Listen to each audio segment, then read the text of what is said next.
Hello, everyone. Welcome to It's Sybil. I am Sybil Wilkes, and I'm a happy Sybil Wilkes. Why are you happy, Sybil Wilkes? Can you see that? Well, hold on for a second. Let me see if I can see that. Can you see it? Can you see it? Ah, Can you yes. see it? Kamala Harris For for the, the people, for president. That's awesome. and this is 4 years old. Right. And you have evidence of that by turn around. I wasn't gonna turn around. Okay.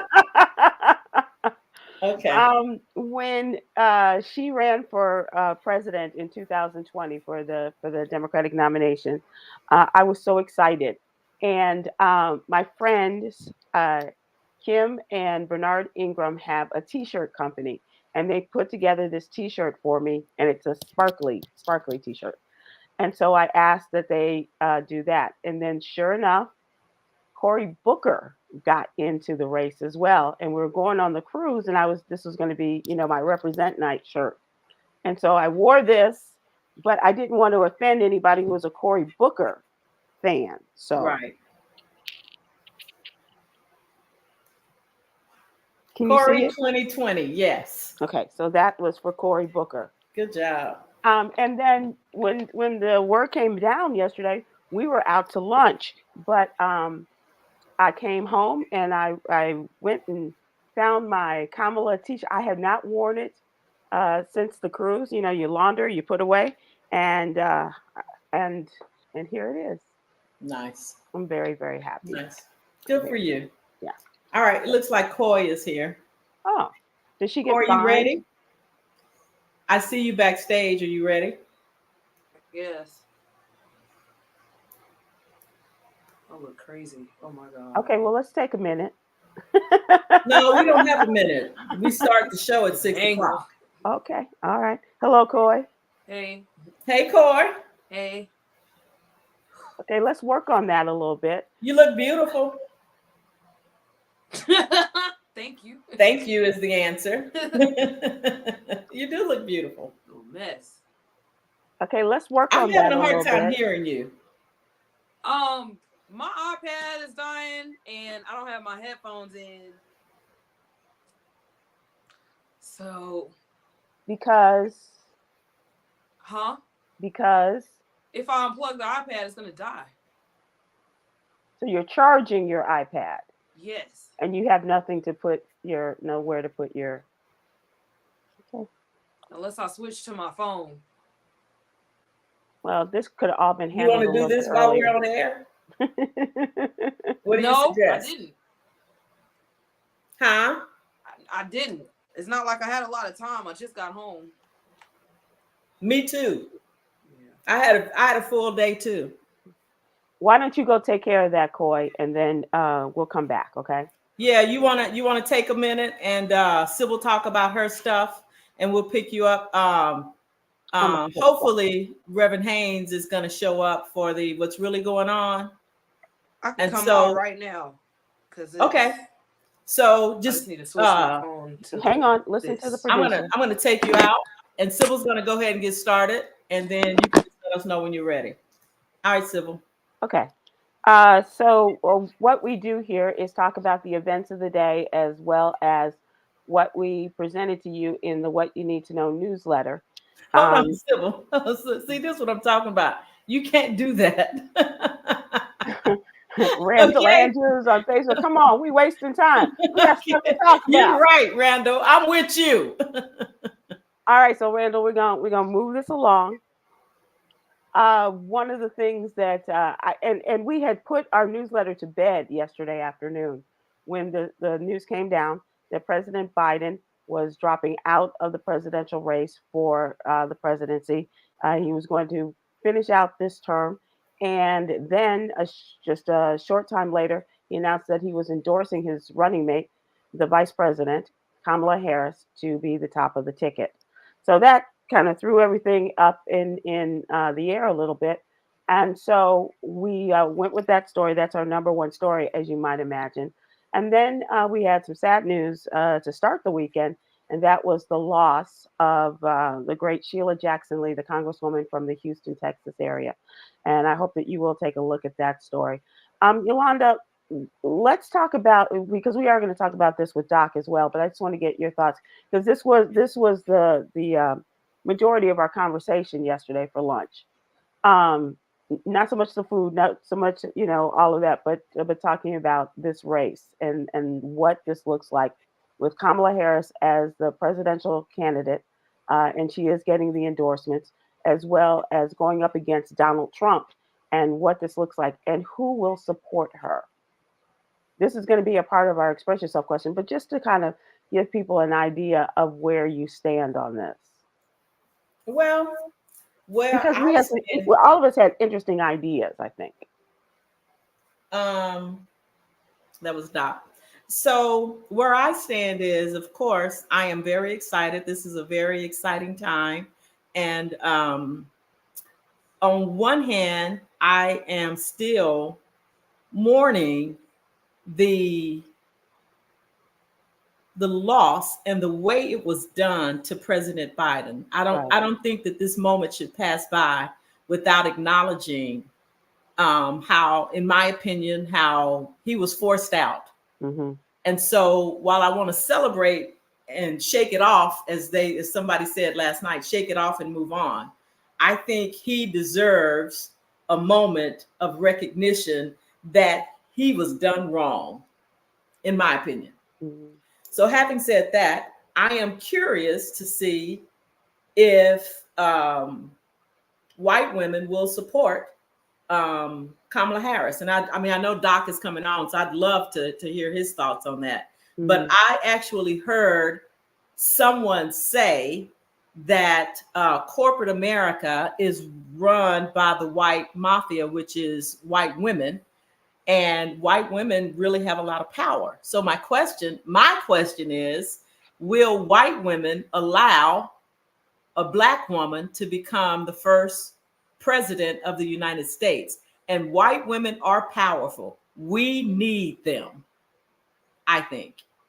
And I heard an interesting comment from a man in Wisconsin, a Black man in Wisconsin, and he was asked about this and whether Vice President Harris can win. And he said he doesn't know if America is ready to elect a Black woman. A Black man in Wisconsin. It was like a man on the street question. Oh, man on the street. Okay. And he said he doesn't know if America is ready to elect a Black woman to be president of the United States.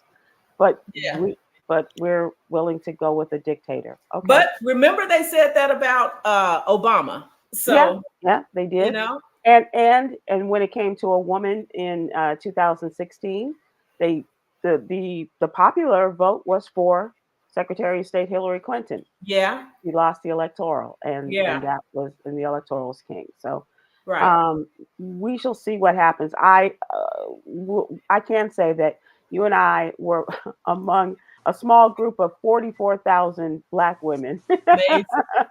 It was so exhilarating. Yeah, it was pretty exciting. And I'm one of the last ones that I stood on to the end. I mean, I don't really have a life. I ain't had nothing else to do. I mean, Rifleman can't watch itself. I understand that. But I stayed on the whole time. It was exhilarating. Yeah. But here's the deal. This is the one thing that I just want to end with this. I'm not a hype person. Mm-hmm. I like to deal in facts. And so I just pray that we don't allow, can you hear me? Yes. I just pray that we don't allow the hype of what's going on to control us. The hype of what's going on. The hype of all the excitement. Yeah. Of her being potentially nominated or running. Mm-hmm. It is so much hype. I hope that we can deal in reality as well. Okay. That wasn't a head scratcher. I really did have. I mean, it's just like a. But you understand, Cory? You understand what I mean? I mean, because it's just so exciting. But we got to recognize. I mean, and then everybody's saying we got an uphill battle. But I'm telling you, white women, and I don't know white women well. I can't speak for white women. And so will white women, I mean, even with all of our hype. Do you have any white friends? I do have white friends. Could you move on to the next? Okay. All right. Cory, you straight? Yeah. Hey, Coy. Okay. Thank you for joining us. Thank you. Thank you. And you still look beautiful. Thank you. But I'm going to need some more energy from you. Once she started talking about what the white man did, she'll get energized. Well, let's start with Coy's story. Coy Malone, our social justice contributor, writes about the shooting of a Black woman by an Illinois sheriff's deputy. Oh, goodness. And this happened in Sangamon County, Illinois. A sheriff's deputy named Sean Grayson, which is near Springfield, which is near the nation's capital. Yeah, right outside of Springfield, Illinois. He has been charged with murder for fatally shooting 36-year-old Sonia Massey in her Springfield home after deputies responded to her 911 call. She was reporting what a prowler, maybe somebody that was breaking into her home. And according to prosecutors, the officer allowed for her to move a pot of water that was on the stove. She was just moving it from the stove to the counter. And at that point, he started aggressively yelling at her and pulled out his service weapon.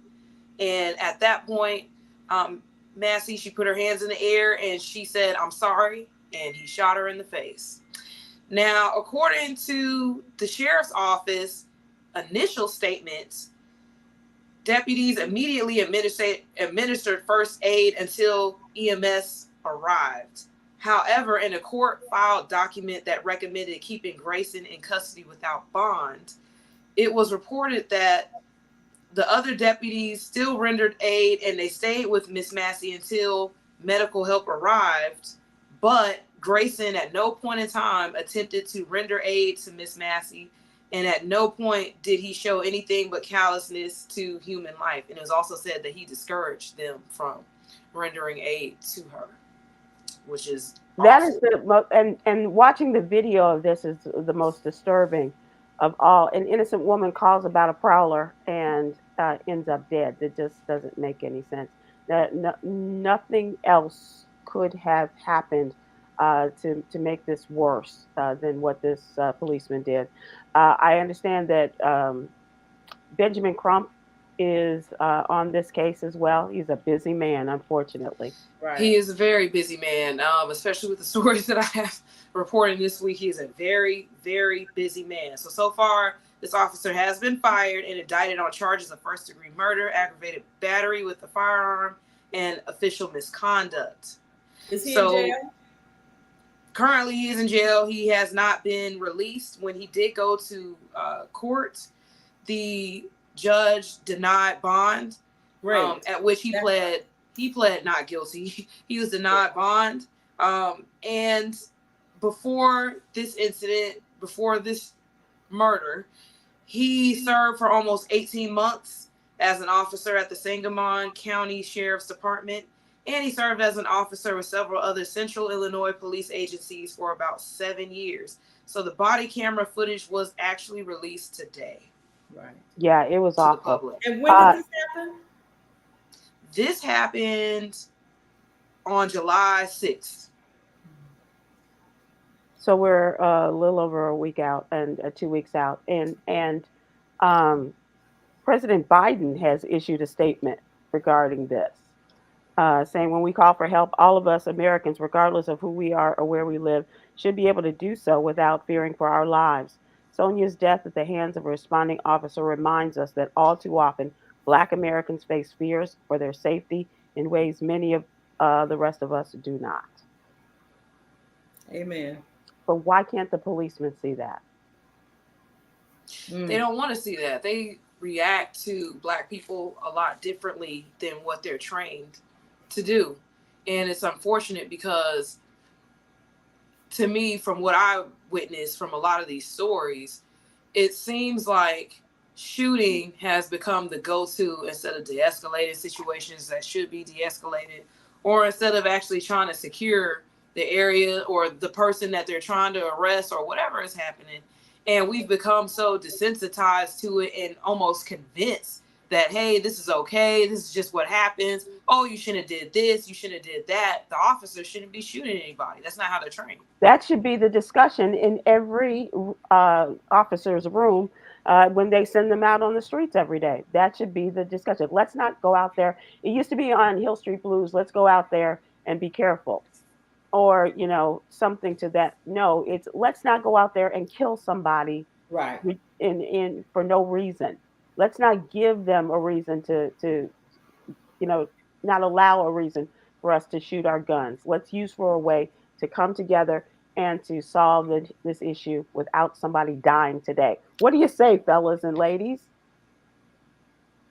Okay. They'd rather get away with murder, I think.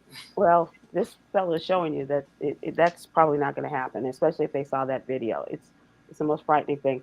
And it reminds me of the woman who was in Chicago, and they had her strip her clothes, and she was there with the cameras rolling and everything. It's just awful. Yeah. And you wonder why I feel the way I do, Yolanda. Let's go to our special guest. Maybe Doc will understand me. I'm right with you, Sib. Thank you, Dr. Freddie Haynes. How are you?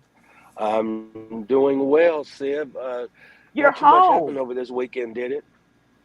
I was wondering the same thing. That was the question. and you're home. Good for you. In the beautiful city by the bay. Excited to be here. Good for you. I know you got good work and good words to pass on to folks there. And thank you so much for joining Coy and Yolanda and me in this discussion for our What's Going On segment. I really did want to hear from you. And Yolanda and I were saying that we were part of that call. Maybe your wife and daughter were as well last night with 45,000 Black women, right? Amazing. And raising $1 million. Were you on that? Phenomenal. Were you on? No, we organized a faith leaders call, and we had over 1,000 because 1,000 was our limit that we had, and so we didn't have the sophistication of our dear sisters who were able to add. Right, and so for those we understand 3,000 registered, 1,000 actually got in. Yeah, and Doc, it was the same thing because I got on early because I didn't want to be bumped out, and it said sorry, we've already reached the 1,000 max, and so I reached out to one of the leaders, and she said, oh, we're working on this. Here's a link, and got that link, and it was like, sorry, we've reached our limit of 3,000. Right. So, but our tech whiz Chica managed to help us get on, and a bunch of us did get on. But Doc, it was church. It was a Janet Jackson concert. It was all of the great things that you've ever attended, like a Dr. Freddie Haynes revival. All of that in one, and it was. I mean, it was extreme. I was just honored to be, in the room, as it were, in the virtual room, to see all these women and talking and strategizing about, where we go from here, because it is an uphill climb. It is an uphill climb. Hey Doc, was that preacher? I don't remember his name, but out of Detroit, I think. Did he show up? You know what I'm talking about? No, I'm not. No. The Black man who held the space. Oh, Trump held the meeting for Trump supporters at his church. Yeah, right. Yeah, if he did, we would bump him out. Can I say this right quick? Again, Black women keep showing us the way. Black women keep fighting for a democracy that has often been denied them. Amen. Right. And 44,000 sisters raising that kind of money with limited time, as if, it's not like you all had a week's notice. Right. And let me get my coins together. Yeah. Thank you. So it just speaks of the phenomenality that Black women are and represent, and so that excites me. Yeah. Because it lets me know what can happen, even though everything I've heard today is, and this better than I do, Sib, that never before has a party won that has changed nominee horses. Especially this late in the game, but in the middle of the stream. And so what I'm believing is that sisters set the stage for us to do Yep. what we've never done before. Yep. And understanding the assignment, and these women have been there before, and they Yes. know what, and if we just listen and we just take our marching orders, I think that we can make, I really believe that we can make this happen. I am a firm believer. But so that's the question. Now that it has happened, a Black woman is the presumptive Democratic presidential candidate. Can Kamala Harris win, and what will it take? And Coy, we're looking at this from a number of different perspectives. You being the youngest young woman, Doc being the strong male figure here, and Yolanda and I kind of scratching our heads and going off of conversations that we had at lunch yesterday. You know, but and I do want people to participate in this as well. Yolanda was saying that the biggest challenge. I'm sorry, Yolanda, I don't want to speak for you. Oh no, go ahead. You do good. The biggest challenge for Vice President, I was about to call her President Harris, for Vice President Harris, is the white woman, that she doesn't think that she's going to get the support from white women.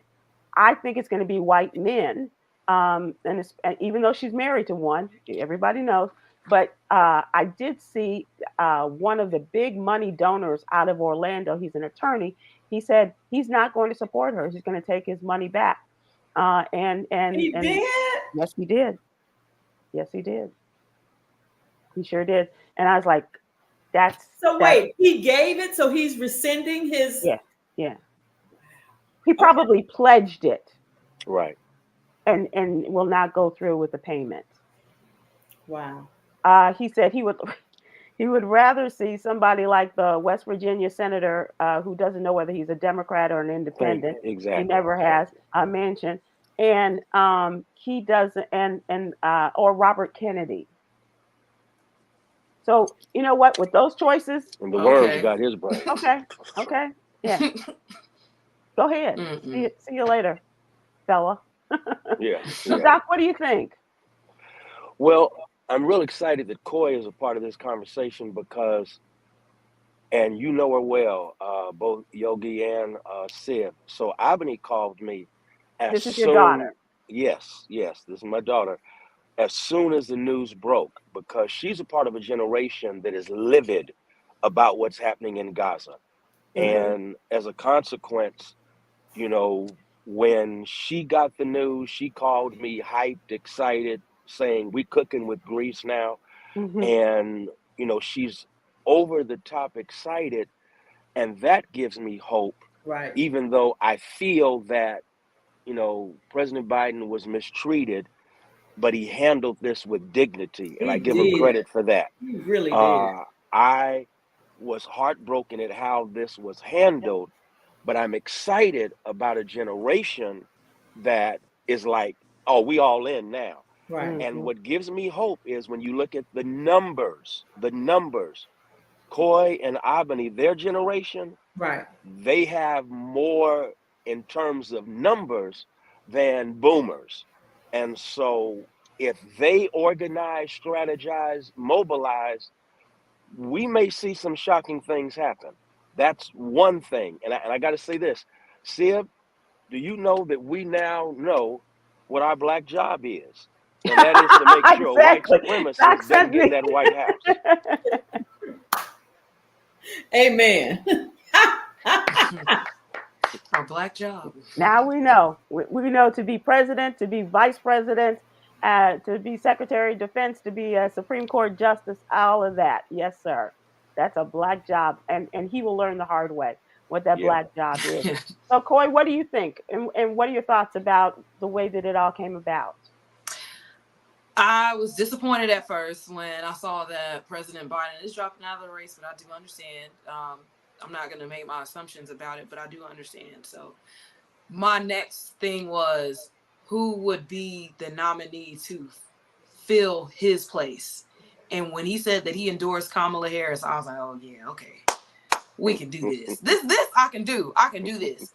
What I'm more disappointed about, and my guess about who would be the persons that would be the hardest to convince to support Kamala Harris. In my experience, the conversations that I'm seeing is black men, believe it or not. Black men? Black men. And a lot of them are convinced that Vice President Kamala Harris has had a lot to do with a lot of persecutions on the West Coast for drugs, which simply is not true. And a lot of people are not reading the facts. They are not looking up her track record, her work history. They're not even looking up the cases that she prosecuted. They're not even understanding that a lot of the prosecutions that happened under drug charges in California, when she was, I want to say the DA, if I'm not mistaken, please don't. She was DA in Los Angeles. A lot of those charges were lessened, so they did not receive felony charges for drugs. A lot of the cases that she focused on as well had to do with sex trafficking and other divisions of crime. It was not what a lot of people assume or think or presume, or that they have gotten from social media and they're just regurgitating this information from things that they're reading in the comments. So a lot of these conversations, to me, they're very, very disappointing, because I'm hearing people say this like it's just so matter of fact. And the first thing that I'm saying to them is, did you read? Right. Did you read? What did you read? Where did you get that from? Thank So you. what I've been doing is tagging people. Well, I've tagged one person so far in a credible source that not only listed the facts, but linked the actual sources where they can go and also read this information for their own. That's the thing that I'm seeing, that it's hard. It's very, very hard to see that our own men are not supporting us. And then I'm seeing other conversations about, her background, and it's Coy, very, very disappointing. I think you have your video for this week. More than likely, yes. Well, the thing with that, so tonight, Doc, there is a meeting, I think Roland Martin putting together with the men like we have with the women. Right. If you got the link, can you send it to me so I can interlope? Okay, I'll definitely do that. And may I piggyback on what Coy said, because I think it's so important. Matter of fact, I'm about to speak in San Francisco, where she served as county DA to a group of Black men, and she was state attorney general. Right. And what Coy shared is so important for us to recognize, and that is there's a lot of gaslighting out there, lying about her record. Sib, you know this. When Craig Watkins became the district attorney for the county of Dallas, Craig Watkins went to San Francisco in order to learn from Kamala Harris about this concept that went diametrically opposed to getting tough on crime. She coined the phrase getting smart on crime, where she was setting up programs talking about public safety as opposed to the criminality of a justice system that over-policed our communities. Kamala Harris was the one who set in motion the access to the kinds of innocent project things that took place, where so many people who were innocent were able to be set free. Craig Watkins took what Kamala Harris taught him back to Dallas, and there he implemented what Kamala Harris did. And as a consequence, Dallas County had more exonerees than any county in the country. Not only that, but I met with Kamala Harris in San Francisco after I spoke in an event, and she unpacked for me what she was doing, her vision for a criminal justice system that was more just than it was criminal. She does not get the credit. Oh, it sounds like what it means to be a Black woman in this country. And so what I am challenged to do as a Black man is to do what Coy is sharing, and that is tell the simple truth in a nation built on lies that continues to lie. And we can't afford to have Black men carrying the baggage of lying that has, haunted so much of her political career. And it's unfair, it's unjust, and it's untrue. Come on. That's a drop the mic moment, Doc, because it is really incumbent upon brothers to share the truth to brothers, because you're just defending the Black woman. Well, somebody's got to, and somebody's got to set the record straight. After all, Black women have been defending us. How long?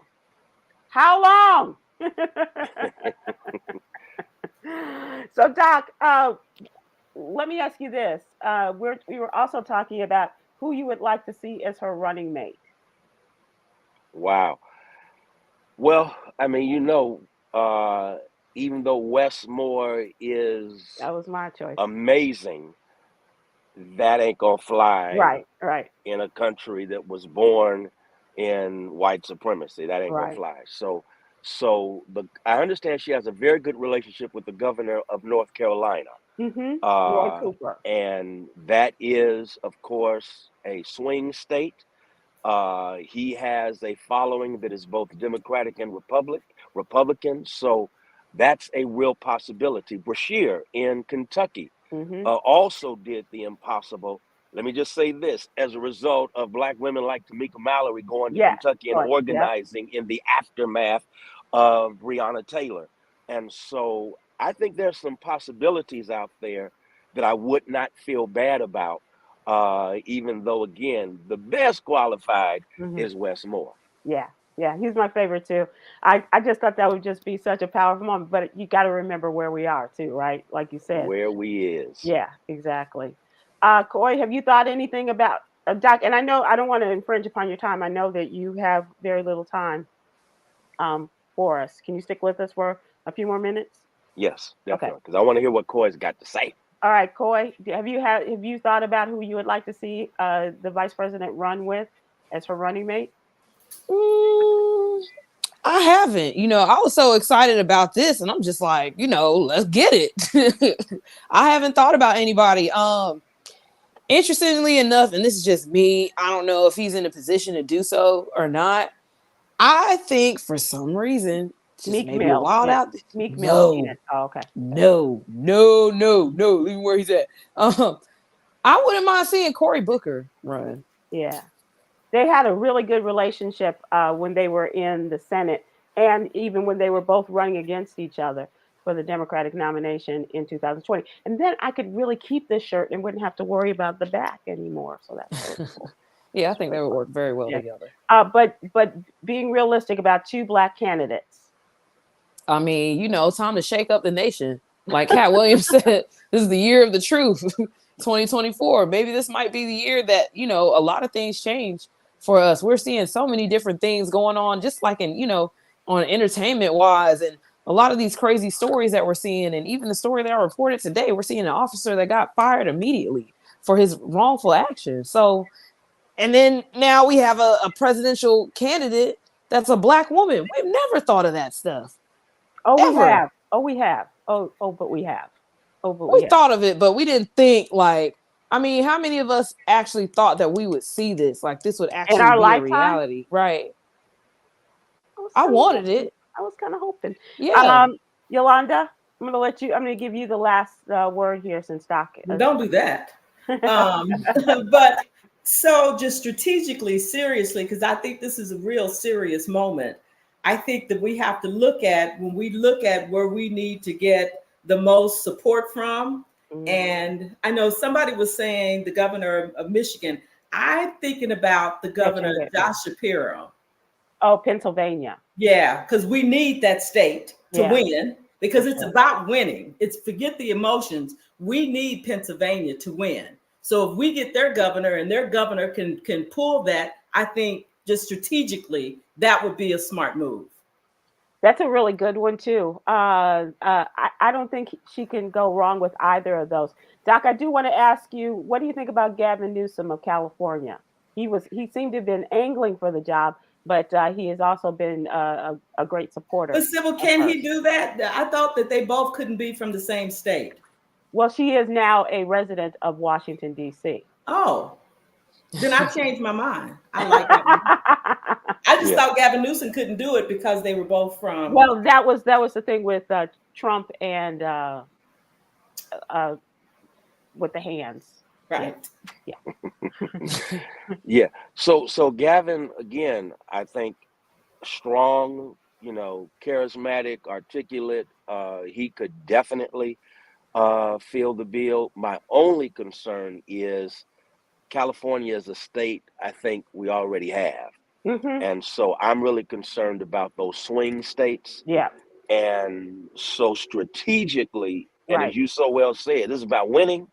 I want to go after one of those states that, again, is a battleground swing state. And if we get that, I think that's a strategic move. And I think that's what President Biden did. He was thinking strategically when he saw who put him in that position to Thank be you. the Democratic candidate, and he saw the black women, and that was the black woman that he was familiar with, whom he was familiar from the primaries, and that was a good match there. And don't forget, Obama did that when he With selected it. Biden, Yep. because he Yep. needed the vote that Biden would bring, And Right. the and it history was a and brilliant move. Yep. Right. Yep. Absolutely. Yeah, And we have to be strategic in this and not Definitely. emotional. Right. okay, so not being strategic and not being emotional, Doc, but do you have a thought about President Obama not making an endorsement yet? So I'm trying not to be emotional because I'm ticked. I don't know what the holdup is. Pelosi finally came around. She took Right. too long for me. But right now, I mean, history shows that a split party is not going to win. A Mhm. unified party with energy behind the candidate, that's the winning ticket. Right. And so, with his influence and charisma, if he stepped up right now, I mean, basically the deal is done. Yeah. And so I don't get what this play is. It's very disappointing, and I hope he, corrects it immediately, if not sooner, as my mama would say. Yeah. Exactly. Because Okay. Clinton came in and supported her, right? Immediately. They Yes, both did. yes, They both and did Hillary, immediately. yes. And Yep. Hillary. Yeah. Yep. He's coming. We're being optimistic. He's coming. He got a plan, though. We just don't know it. He got a plan. Well, it may be strategic. It may be about strategy, but time is, Right. Ticking.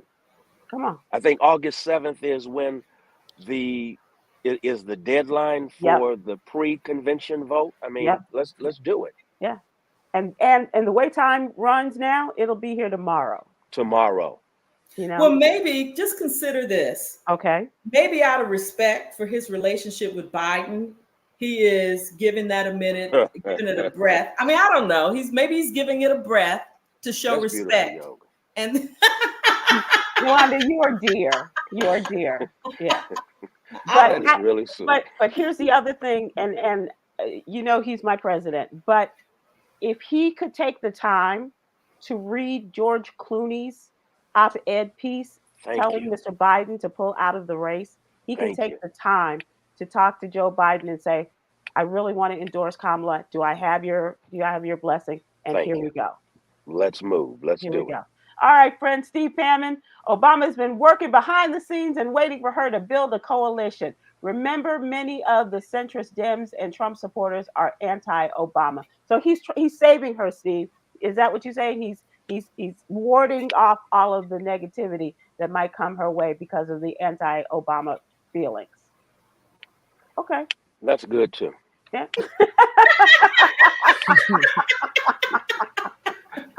Doc, you're hilarious. Doc, I got to get you and Steve Hammond on the show together one day. I think Yes. that would be very I look forward to it. Okay. All right, Don. Thank you so much, Doc. All right, Doc. Thank you. Hey, thank you. Love y'all. Thank Be you. safe. you too. Love you Thank too. you. Safe travels. All right, let's move to trending topics, ladies.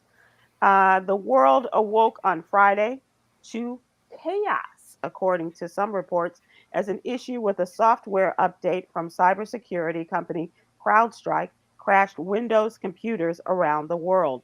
Many major airlines, including Delta, American, United, Spirit, Frontier, and Allegiant, were all reporting issues with their computer systems on Friday, leading to thousands of canceled flights and tens of thousands of delayed ones. Hotels were a mess. People couldn't get their reservations straight here. A lot of businesses, and that brings us to Coy Malone.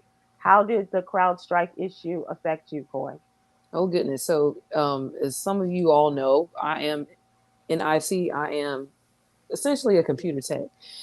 And when we got to work on Friday, a lot of people were offline. There was nothing they could do. They could restart their computer however many times, and everybody, for the most part, if you were logged in during this outage, And whether or not you were actively using your computer, if it was logged in, it was communicating with the Microsoft server. It was counted as whatever else was active during that outage. So everything essentially went down. That's pretty much the explanation behind that. So I'm pardon my stupidity on this, but if your computer was on and you were working as this crash occurred, you lost everything.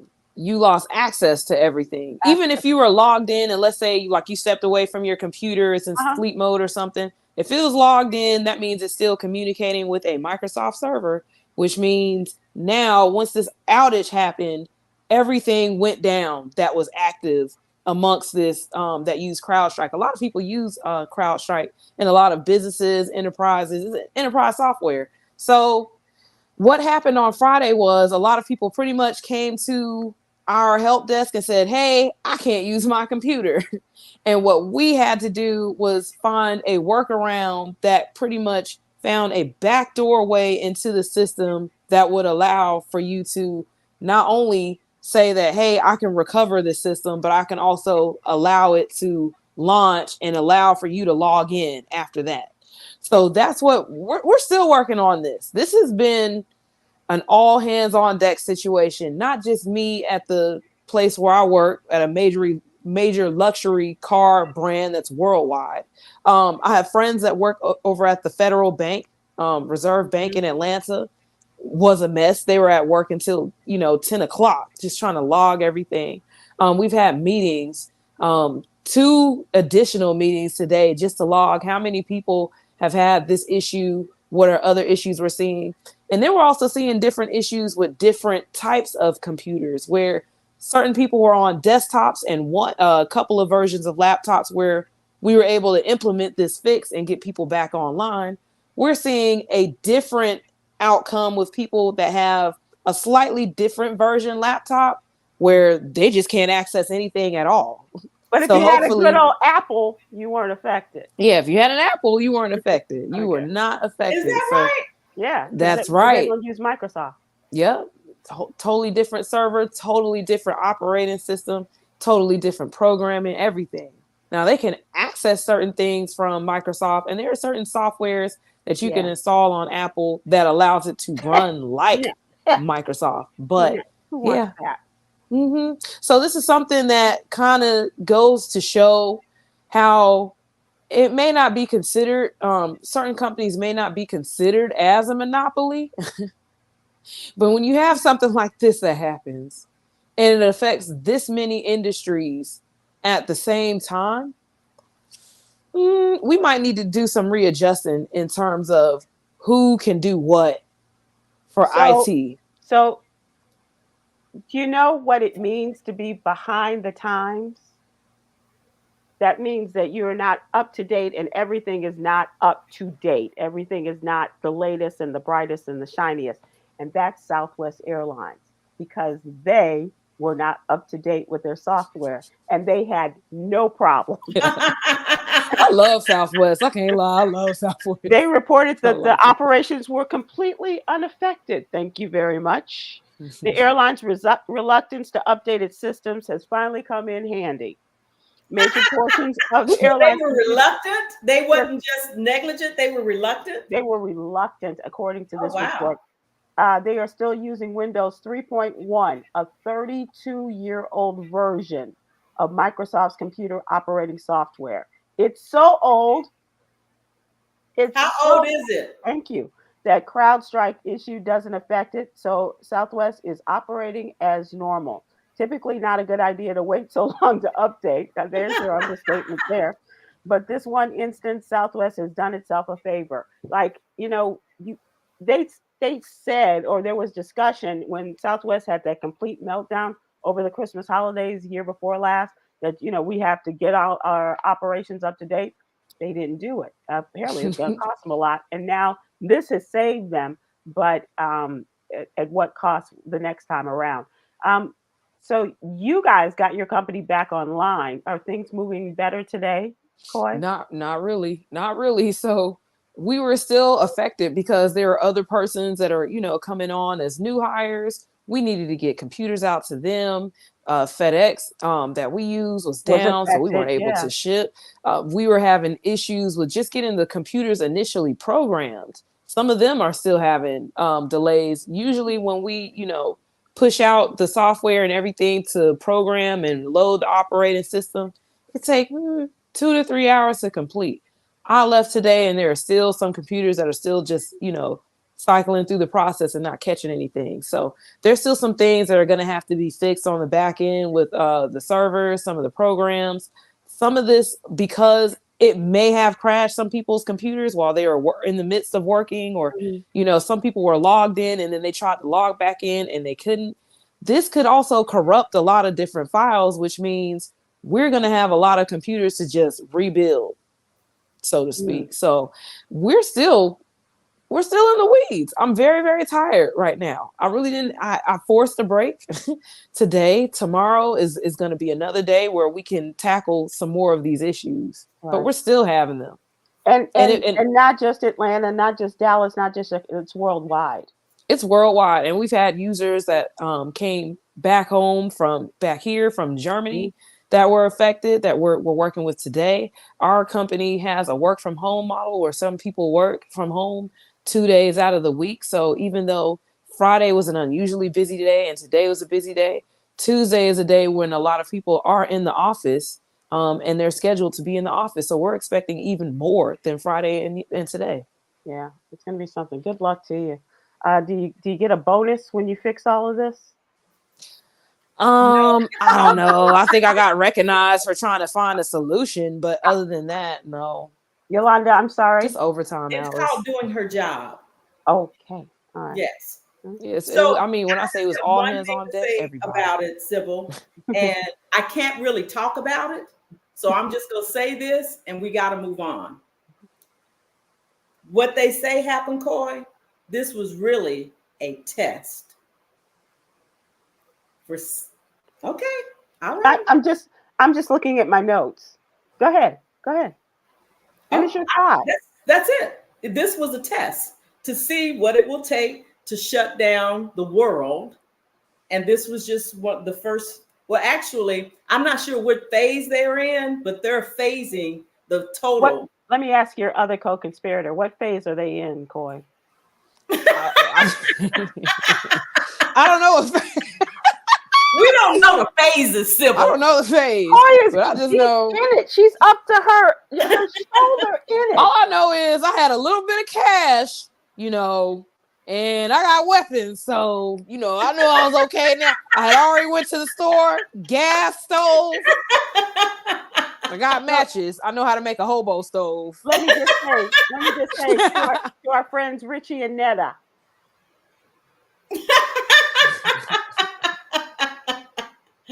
I'm just saying, y'all, let's just pay attention. That's all I'm suggesting. Okay. All right. So maybe, I don't know if this has anything to do with it, but 2 people have died, one in New Jersey and one in Illinois. 28 others have been hospitalized from Listeria outbreak linked to deli meat. Oh, no. The CDC is investigating a Listeria outbreak that spans a dozen states. The investigation into the exact source of the outbreak is ongoing.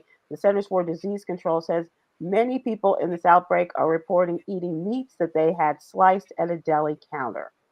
In the other states affected, New York reported the most cases, and that was one of the deaths there. I'm sure. There's 7 there, Maryland 6. The rest of the states are Georgia, Massachusetts, Minnesota, Missouri, North Carolina, Pennsylvania, Virginia, and Wisconsin saw 1 or 2 cases. But delis are almost the heartbeat of New York. Yeah, New York delis. City. Yeah. Right. And what disease? It's Listeria, which is a horrific kind of that has to do with your ability to hold food down. It might be constipation, diarrhea, that kind of thing. And if your immune system is poor enough, people will hospitalized and die. How old was she? It was 2 people. I don't have the age on them. Okay. Not that matters. Well, no, you sound like Anthony Brown. No, it doesn't matter. I don't know why I asked that. Well, because it is, people always want to know, how old were they? Like, we always ask, what color are they and how old are they? 106. Okay.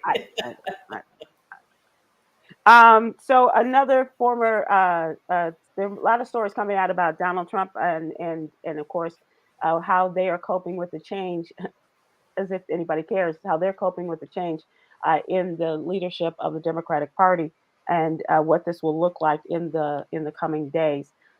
Stay with us with our What You Need to Know newsletter. We will be talking about this on a regular, also here at It's Sybil.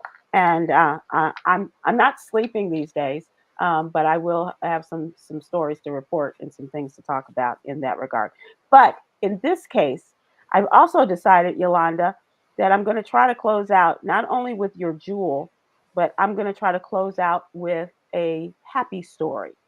You know, So when I was can I hijack the show just for a second and ask you to just take a couple of minutes or seconds to just express your affection for the Congresswoman Jackson? Sheila Jackson Lee. That was the one of the two stories I did over the weekend. Um, Sheila Jackson Lee was a force of nature. She was a woman who had spent almost 30 years in the United States Congress, and she stood on the shoulders of giants, those who represented her district before she came there. I like to joke with my friend Stephanie, who is as Southern-blooded woman as you could ever expect. The running joke was, "You're from Queens," and because you just never think of people that rich and full of Right. personality, and that's where Sheila Jackson Lee was born. To her parents, she was the granddaughter of Jamaican immigrants. Her mother was a nurse. Her father was a comic book artist. She was educated in New York, went to NYU, I believe, on a scholarship for Black students, and she ultimately transferred to Yale, where she got her undergraduate degree and her law degree at the University of Virginia. She met her husband apparently at Yale. They were married for over 50 years, and had two children and two grandchildren. Just last month, she announced to the world that she was being treated for pancreatic cancer, and that she was, following the protocol. And it just so happened that I was in touch with her office and working with them, trying to get her on the show to not only talk about all the craziness going on in DC, in DC and with the party, but also just to let her know how much people loved her, how Right. beloved she was. Right. And we might have been getting close to it. There was some issues, because when you're dealing with something, you have good days and you have bad days, and so you can't always plan that far ahead. Right. And then the news came down Friday night, and it took me out. Right. It took me out. And I sent a note to her staff because you don't have. I mean, she has not had the best reputation with some of her staff members, but you cannot deny that a woman like that doesn't make a difference and have a profound effect on your life. As Amen. she did the people of Houston. She wanted to be mayor of Houston, and she ran and unfortunately lost in a runoff, which would have brought her home. But she was able to keep her job and ultimately run in the primary against a young woman who was her intern, and she beat her. And I think this young woman, I believe, is Miss Lewis, will probably find her way into the Congresswoman's office as the replacement. But here's my point. Tomorrow is not promised. And what I always try to think about is do good while you can. And so that is what I'm asking of everyone as we leave out today. I was going to say, Lord, watch between me and thee while we're absent. We used to say in church. But let's kind of hold each other to doing good for others. And I promise you, it'll make you feel good as well. And you done good, Congresswoman. You done good. And we thank you. Job And the well same done. goes for President Biden. You done good. Rest in peace. And we thank you. Yep. All right, Coy, you done good. Thank you. Yolanda, you done good. Thank you. Everybody who participated and joined us today, you done good. Go out there and be good to each other. Yolanda, you're going to leave us with the jewel? Yes. So this week I am really about respect. And this is one of my all-time favorite songs. just sayings about being respectful. RESP. Be respectful of other people's time by being punctual. Oh boy, Coy. Because we got stuff to do too. That is one of my biggest pet peeves. It really is. Don't disrespect my time, because that's the only thing I can't get back. If you get some money from me, you can get the money back. Not often. Well, okay, you're right. but for sure, the time is gone. Just plan and don't do what you got to do so other people won't have to wait on you. So it's all about respect this week. And Manuel Murphy, I see you. I got you. Okay. All right. Okay. That's it. Wink, wink. And your husband, your husband is watching this, right? Yes, I do. Okay. All right. All right, everybody. Go out there, be good to each other, and do good.